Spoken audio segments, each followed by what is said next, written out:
மராட்டியத்தில் பள்ளி மாணவிகளுக்கு கொடுக்கப்படும் பாலியல் தொல்லையை தடுக்கும் விதமாக அனைத்து பள்ளிகளிலும் சிசிடிவி கேமராவை பொருத்த அம்மாநில அரசு உத்தரவிட்டுள்ளது.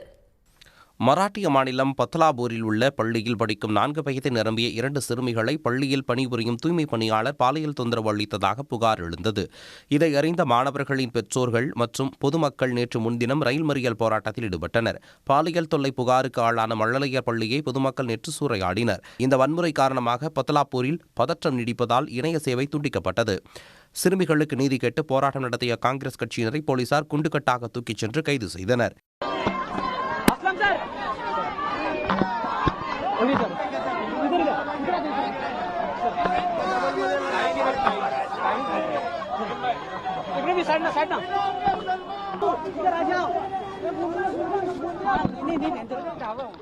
பாலியல் குற்றங்களில் நீதி வழங்குவதை விட குற்றத்தை மறைக்கவே முயற்சி நடக்கின்றன என மக்களவை எதிர்க்கட்சித் தலைவர் ராகுல் காந்தி குற்றம் சாட்டியுள்ளார்.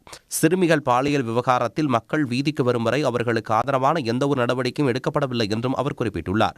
குழந்தைகளுக்கு எதிரான குற்றங்கள் மறைக்கப்படுவதாக கூறி எதிர்க்கட்சிகள் நாளை மறுநாள் மாநிலம் தழுவிய முழு அடைப்புக்கு அழைப்பு விடுத்துள்ளன. இதனிடையே பள்ளி மாணவிகளுக்கு கொடுக்கப்படும் பாலியல் தொல்லையை தடுக்கும் விதமாக அரசு மற்றும் தனியார் பள்ளிகளில் சிசிடிவி கேமராவை பொருத்த மராட்டிய அரசு உத்தரவிட்டுள்ளது. பள்ளி வளாகத்திற்குள் பொருத்தமான இடங்களில் சிசிடிவி கேமராக்கள் நிறுவப்பட வேண்டும் என்றும் இந்த உத்தரவை பின்பற்ற தவறினால் நிதி மானியங்கள் நிறுத்தப்படும், பள்ளியின் செயல்பாட்டு அனுமதியை ரத்து செய்யப்படும் என்பன போன்ற நடவடிக்கைகள் எடுக்கப்படும் என மராட்டிய அரசு எச்சரித்துள்ளது.